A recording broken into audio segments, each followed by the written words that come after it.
Elle éclaire ta vie, illumine tes nuits, le remède qui guérit, la clé du paradis.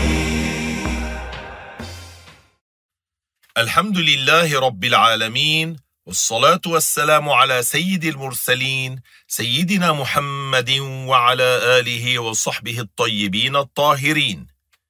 Louange à Allah, le Seigneur des mondes. Que l'honneur et l'élévation en degrés soient accordés au maître des messagers, notre maître Muhammad, sallallahu alayhi wa sallam, ainsi qu'à ses proches parents musulmans et à ses compagnons bons et purs. Chers auditeurs, chères auditrices, assalamu alaykum wa rahmatullah. Nous allons aborder aujourd'hui, insha'Allah, une question très importante du livret intitulé « La croyance des musulmans ». Cette question est la suivante. Quelle est la preuve qu'il est permis de faire le tabarruk par le prophète et par ses traces? Faire le tabarruk, c'est-à-dire chercher à avoir des bénédictions par les traces bénies du prophète éminent, est tout à fait autorisé. Allah a fait qu'il y ait des moments bénis, des corps bénis, des régions bénies et des actes bénis. Allah a fait qu'il y ait des bénédictions en qui il veut et en ceux qu'il veut parmi ses créatures. Donc je répète, le tabarruk par le prophète sallallahu alayhi wa sallam et par ses traces est permis. Quand on dit les traces du prophète, cela veut dire ses vêtements, ses cheveux, son qamis, son épée, son bâton et n'importe quelle autre chose de ses traces honorées, alayhi salatu wassalam. Nous allons maintenant, insha'Allah, citer la preuve qu'il est permis de faire le tabarruk par les traces bénies du prophète. Dieu cite dans le Coran la parole de notre maître Youssouf. اذهبوا بقميصي هذا فألقوه على وجه أبي يأت بصيرا, qui signifie partez avec mon qamis que voici et mettez-le sur le visage de mon père, il recouvrera la vue. Pourquoi notre maître Youssouf n'a pas uniquement fait des invocations pour son père? Pourquoi est-ce qu'il lui a envoyé son qamis? Car il a utilisé les causes. Pourquoi les gens prennent-ils du paracétamol lorsqu'ils ont mal à la tête? Pourquoi lorsqu'ils ont faim, ils mangent? Car ce sont des causes, n'est-ce pas?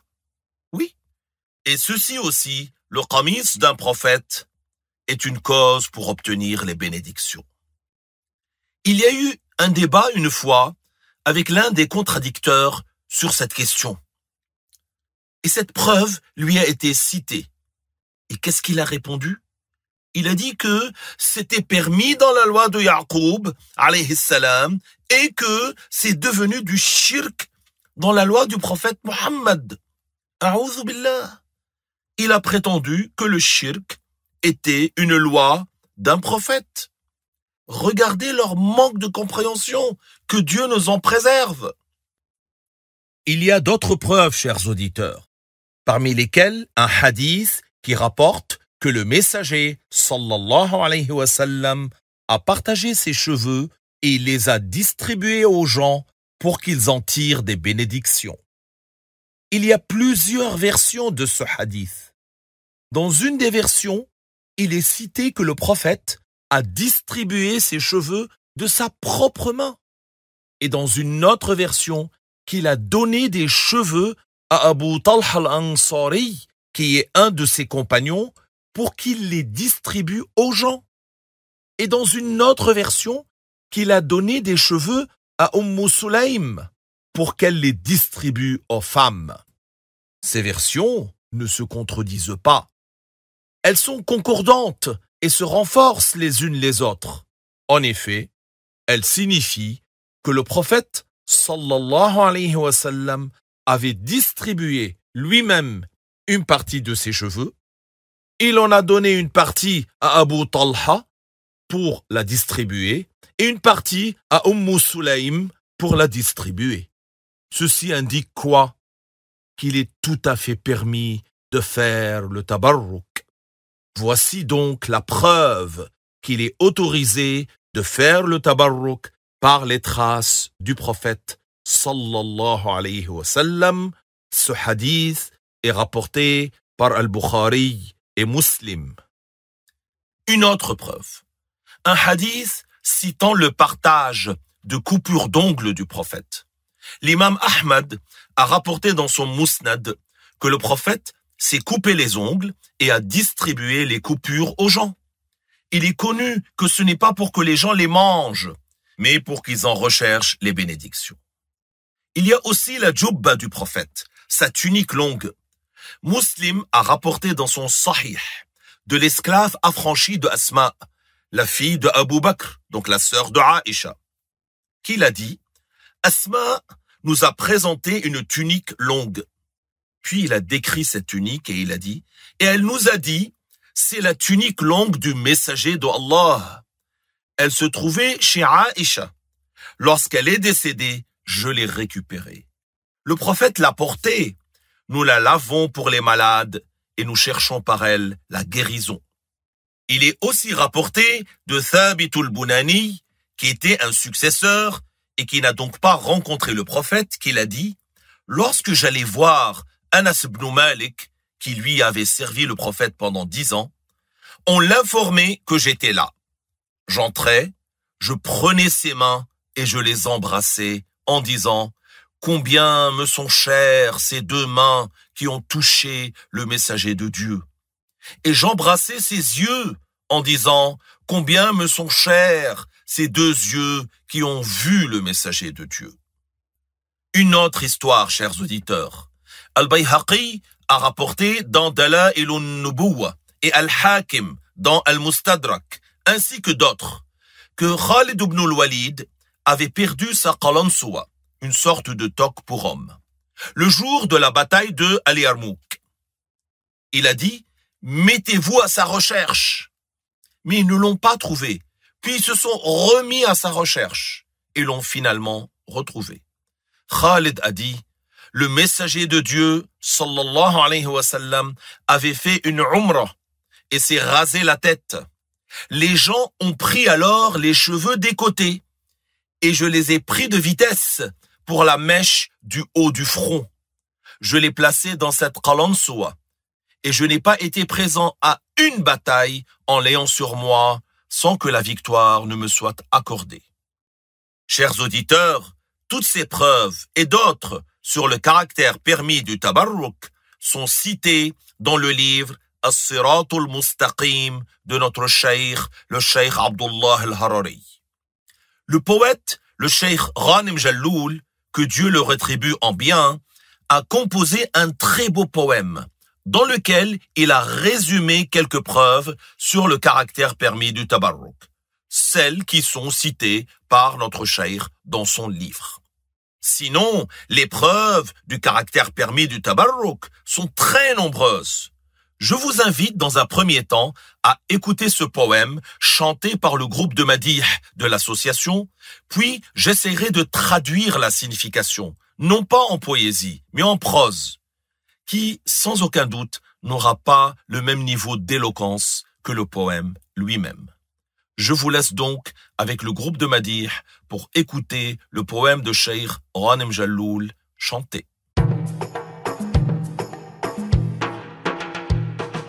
Allah ya Allah ya Allah, Allah ya Allah ya Allah, Allah ya Allah ya Allah, Allah ya Allah ya Allah.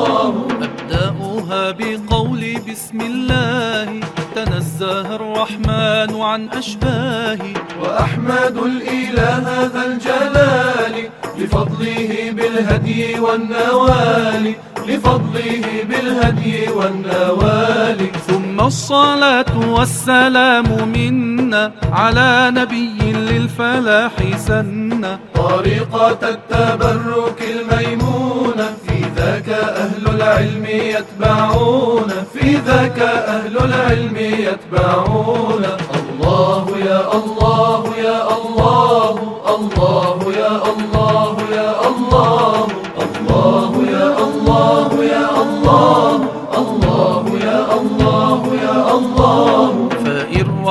أنتم من آتاكم يدعي بأنه غير الهدى لم يتبع. وقد أحل حرمة ضلالة من جهله أو حرم الحلال من جهله أو حرم الحلال. قولوا له إذ حرم التبرك بأثار النبي زاد شرك. إن اقتسام الشعر يا مماري رواه مسلم كذا البخاري.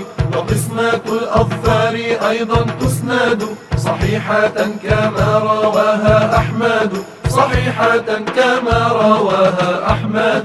الله يا الله يا الله الله يا الله يا الله الله يا الله يا الله الله يا الله يا الله. وجبة النبي سل أسماء أما رأت في مائها الشفاء. هكا دليلا من أبي أيوب يمس بالخد ثار المحبوب يمس بالخد ثار المحبوب. أنعم به ردا على من أنكر جئت رسول الله ليس الحجر. فمسلم أولاهما رواها صحيحة الإسناد عن مولاها. وأحمد روى الحديث الثاني رد الصحابي على مروان رد الصحابي على مروان.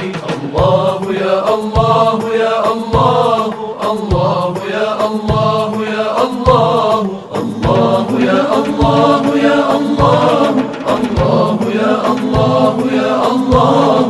وخالد للجيش في قال سوى قال اطلبوا سبب ذاك ما هو. لأن في الطيات شعرات النبي وذاك في اليرموك يروي البيهقي وذاك في اليرموك يروي البيهقي. ومسح أحمد لرأس حنظلة بكفه وداعيا بالخير له. من جاءه والوجه منه وارم بمسحة يعود وهو سليم. من جاءه والوجه منه وارم بمسحة يعود وهو سليم بمسحة يعود وهو سليم. الله يا الله يا الله الله يا الله يا الله الله يا الله يا الله الله يا الله يا الله. بركة النبي طاب عرفه موضع كفه فكيف كفه. الطبراني روى وأحمد مطولا عن الثقات يسند مطولا عن الثقات يسند. وثابت قد كرر التقبيل يدا وعينا رأت الرسول. وأنس عن مثل ذاك ما زجر مجوزا روى أبو يعلى الآثر. يا إخوتي من فضله تبركوا تمسكوا بهديه لا تتركوا. يا إخوتي من فضله تبركوا تمسكوا بهديه لا تتركوا تمسكوا بهديه لا تتركوا. الله يا الله يا الله الله يا الله يا الله الله يا الله يا الله الله يا الله يا الله. أجازه نبينا المعظم ففتشوا عن ذيل من يحرم. فإنه أخو الجهول في الغابة ومثله يأبى الكريم يصحابه. نظمتها مرشدة عزيزة أكرم بها في الخير من أرجوزة أكرم بها في الخير من أرجوزة. الله يا الله يا الله الله يا الله يا الله الله يا الله يا الله الله يا الله يا الله الله يا الله يا الله الله يا الله يا الله. Subhanallah. Ce sont des vers peu nombreux, mais qui comportent la réplique à ceux qui renient le caractère autorisé du tabarruk. Celui pour qui Allah veut le bien, il ouvre son cœur à l'islam. Et celui qui a le cœur fermé seul Allah peut le lui ouvrir. Voici maintenant la traduction. Je la commence par l'évocation du nom de Dieu. Ar-Rahman est exempt de tout ressemblant. Je loue Dieu, celui qui mérite la glorification, pour ses grâces, sa bonne guidée et ses bienfaits. Puis nous invoquons Dieu pour honorer davantage et préserver le prophète qui a instauré pour la réussite la voie du tabarruk béni. En cela, les gens de science l'ont suivi. Si vous rencontrez quelqu'un qui prétend qu'il ne suit que la bonne guidée, alors qu'il a rendu licite ce qui est interdit, ce qui est un égarement, de par son ignorance, ou qu'il interdit ce qui est licite, dites-lui quand il interdit le tabarruk par les traces du prophète, ton mal a empiré. Car le partage des cheveux du prophète au entêté a été rapporté par Muslim ainsi que par Al-Bukhari. Et la distribution des ongles également est rapportée par une chaîne de transmission authentique par Ahmad. Et pour la tunique du prophète, demande à Asma, n'a-t-elle pas vu dans son haut la guérison? Et voici une preuve de la part de Abu Ayyub al-Ansari, qui frottait de sa joue la terre du bien-aimé. Quelle belle réplique il a dit à celui qui a renié « Je suis venu pour le messager de Dieu, pas pour la pierre ». La première de ces deux dernières preuves, c'est-à-dire celle de Asma, a été rapportée par Muslim, avec une chaîne de transmission authentique, d'après l'esclave affranchi de Asma, alors que Ahmad ibn Hanbal a rapporté le deuxième hadith, la réplique du compagnon Abu Ayyub al-Ansari à Marwan ibn al-Hakam. Et Khalid à son armée, à propos de sa toque, a dit « Recherchez-la ». Quelle en était donc la raison? C'est parce que dans ses plis, il y avait des cheveux du prophète béni. C'est à la bataille de Al-Yarmouk, comme l'a rapporté Al-Bayhaqi. Et le passage de la main honorée du prophète Ahmad sur la tête de Hanzala, en invoquant le bien en sa faveur. Celui qui venait plus tard à Hanzala, avec un visage tuméfié, rien qu'en passant la main dessus, il repartait guéri, par la bénédiction du prophète au parfum exquis. Ceci n'était que par l'emplacement de sa main. Alors, que dire de sa propre main? At-Tabarani a rapporté cela. Ahmad aussi l'a rapporté dans un hadith long, avec une chaîne de transmission d'hommes dignes de confiance. Et Thabit, à maintes reprises, a embrassé une main qui a touché et un œil qui a vu le messager. Et Anas n'a pas réprimandé pareil acte, considérant cela permis, comme Abu Ya'la en a rapporté l'histoire. Mes frères, de ces grâces, recherchez les bénédictions. Attachez-vous à sa bonne guidée, ne la délaissez pas. Notre prophète éminent l'a autorisé, alors soyez aux aguets sur les traces de celui qui l'interdit. Ce n'est qu'un ignorant empreint de stupidité, que quelqu'un de noble refusera d'avoir comme compagnon. Je l'ai composé en tant que précieux poème qui montre la bonne guidée. Quel honorable poème contenant beaucoup de bien. Chers auditeurs, on vient de montrer clairement par la grâce de Dieu le caractère permis de rechercher les bénédictions par les traces du prophète et que cela est une cause de bien pour nous. Je vais aborder maintenant un autre sujet concernant la recherche de bénédictions et de protection et de guérison par les versets du Coran. Les musulmans écrivent des versets du Coran sur un support et les portent sur eux, et c'est une bonne chose. On appelle cela un hirz, et on traduit par protection en français. Je vais donc, Inch'Allah, aborder la question suivante.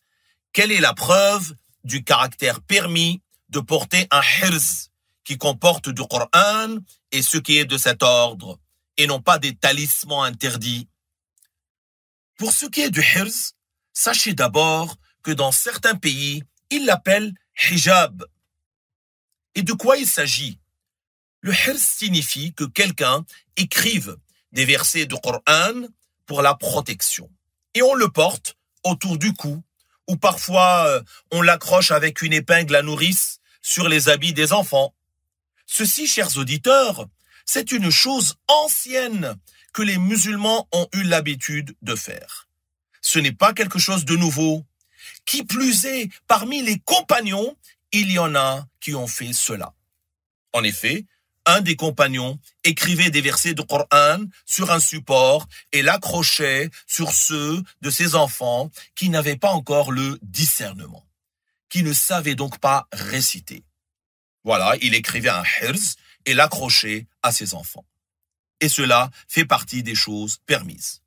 Donc, nous-mêmes, lorsque nous portons le hirz sur lequel sont écrits des versets du Coran, nous savons, sans aucun doute à ce sujet, que le Coran comporte une bénédiction et que Dieu a fait que le Coran soit une cause de guérison. Bien sûr, le hirz ne te protège pas de ce que Dieu a voulu qu'il t'atteigne. C'est-à-dire que nous, notre croyance à ce sujet, c'est que le fait de l'accrocher est une cause de bénédiction, de protection ou de guérison par la volonté de Dieu.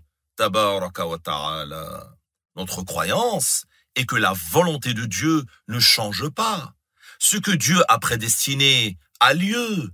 Donc, il n'y a pas de nuisance pour le musulman s'il porte sur lui un hirz. Il y a des gens à cette époque qui assimilent Dieu aux créatures et qui ajoutent à cela le fait d'interdire de porter un hirz. Plus encore, s'ils te voient porter un hirz, ils l'arrachent et ils disent « c'est du shirk, c'est une adoration d'autre que Dieu ». Ceci est arrivé devant les yeux de personnes qui ont rapporté cela à plusieurs reprises. Ces gens qui interdisent citent un hadith dont ils déforment la signification. Le hadith est le suivant. Inna ruqa wa tama'ima shirk.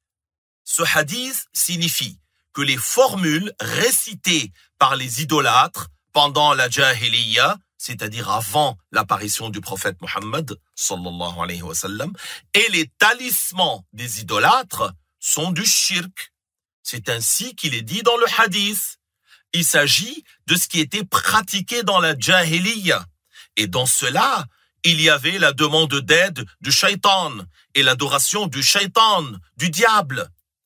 Il faisait des choses en pensant qu'elles repoussaient elles-mêmes la nuisance, sans que ce soit par la volonté de Dieu. Wal'iyadhu billah. Donc ce sont ces formules récitées par des idolâtres qui sont interdites et qui sont du shirk, une adoration d'autre que Dieu. Ce sont les formules qui étaient récitées dans la jahiliya et dans lesquelles il y avait des expressions contraires à l'islam. C'étaient des amulettes comportant des expressions d'égarement et de mécréance. Voilà ce qui est interdit. Et c'est cela dont le messager alayhi salatu wassalam a mis en garde. Donc, ils avaient des habitudes qui étaient basées sur des égarements. Quant aux musulmans, lorsqu'ils accrochent le hirz, qu'est-ce qu'il est écrit à l'intérieur? Des versets du Coran et des wird. Qu'est-ce qu'un wird? C'est une invocation qui est parvenue du prophète Mohammed sallallahu alayhi wa sallam. Il n'est pas interdit qu'on accroche un tel hirz avec des versets du Coran ou des invocations rapportées du prophète, comme l'invocation suivante. Allahumma dha sultan al-azim wal-man al-qadim dha al-rahmati al-karim waliya al-kalimati at-tammati wad-da'awati al-mustajabat Afini min anfusil jinni wa a'yunil ins, qui signifie en français, mon Dieu, toi qui as la souveraineté éminente et la grâce exempte de début, toi qui as la miséricorde, qui comble de ses bienfaits, toi dont la parole est parfaite, toi qui exauces les invocations, si tu le veux, guéris-moi, ou guéris un tel si on demande pour autrui, de la nuisance des djinns et du mauvais œil des humains. Ceci est une invocation parvenue dans le hadith. L'ange Jibril l'avait enseigné au prophète Muhammad sallallahu alayhi wa sallam afin qu'il la récite pour la guérison de ses petits-fils Al-Hassan et Al-Hussein. On appelle cela un wird ou un zikr ou encore un dua, invocation. Lorsqu'on accroche cela sur soi dans un hirz, est-ce qu'il y a un mal en cela? Non, il n'y a pas de mal, il n'y a pas de nuisance, pas du tout. Et écoutons ce verset du Coran. Allah Ta'ala dit وَنُنَزِّلُ مِنَ الْقُرْآنِ مَا هُوَ شِفَاءٌ وَرَحْمَةٌ لِلْمُؤْمِنِينَ.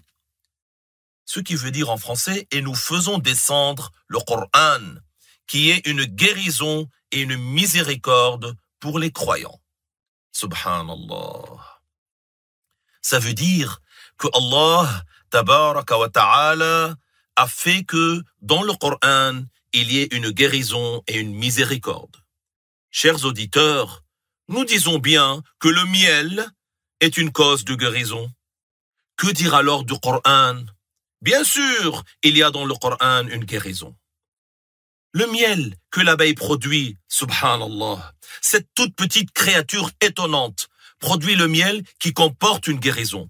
Ce miel qui est de différentes couleurs et de goûts différents.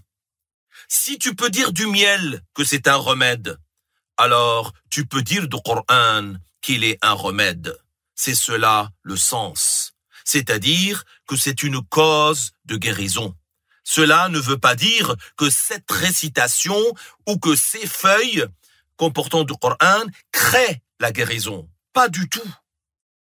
Et maintenant, je cite le texte du hadith du compagnon, Abdullah ibn Amr, qui a dit كنا نعلم صبياننا الآيات من القرآن ومن لم يبلغ نكتبها على ورقة ونعلقها على صدره.